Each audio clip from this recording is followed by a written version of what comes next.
Rəhman və Rəhim olan Allahın adıyla. Salam, xoş gördük sizlərə əziz müsəlmanlar. Bugün yenə də 30 gün, 30 ayə verilişi ilə sizin qonağınızıq. İnşallah bu günləri də Quran-ı Kərimin bir ayəsinə diqqət salacağıq və həmin bu ayə barəsində çalışacaq ki, az da olmuş olsa danışaq.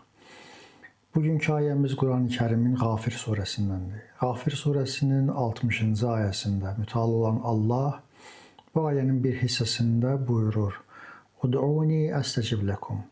Məni çağırın, mən sizin çağırışlarınıza cavab verim. Məni dua edin, dualarınıza cavab verim. Bu ay çağırış ayıdır. Biz keçən səfərdə bunu dedik ki, bu ayda biz çağırışlarımızı çox etməliyik, dualarımızı çox etməliyik, Allahdan istəməliyik. Amma bəzi vaxtlarda bu suallar meydana gəlir. Ortalığa çıxır ki, biz hər zaman Allahı çağırırıq. Allahdan bəzi istəklərimizi istəyirik, hacətlərimizi istəyirik. Nəyə görə bu hacətlərimiz yerinə yetmir? Nəyə görə bu dualarımıza bir cavab verilmir? Əvvəlcə biz bunu bilməliyik ki, Allah öz vədinə sadiqdir. Biz bəndələr də gərək öz vədimizə sadiq olaq. İlk əvvəldən, fitrətdən, əvvəlimizdən verdiyimiz vədə sadiq olaq və Allaha həqiqi bəndə olmağı bacaraq. Bəzi vaxtlarda dualarımızın qəbul olmamağının səbəbi yalnız və yalnız özümüzük və bizim etdiyimiz əməllərimizdir.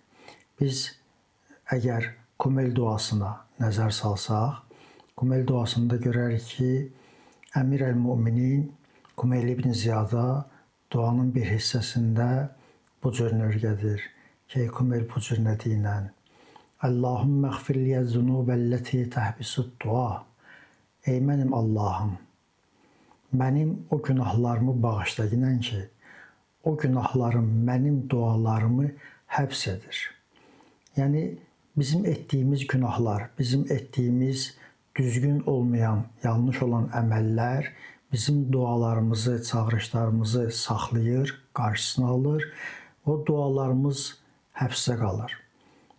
Bunun yolu nədir? Hansı yoldan istifadə edək? Biz gərək həqiqi bir şəkildə tövbə edək, doğru bir şəkildə qayıdaq və qayıdıb gələndən sonra, yəni Allaha tərəf dönüş edəndən sonra bizim əlbəttə ki, dualarımız qəbul olacaq və ümidimizi gərək ki, biz üzməyək, ümidsiz olmayaq.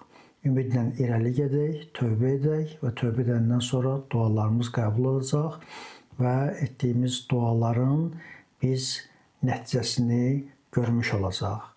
Bu ayda bir-birimizi dualardan yaddan çıxartmayaq və Allah hər birinizin etdiyi duaları qəbul etsin inşallah. Sağ olun, Allahın amanında qalın.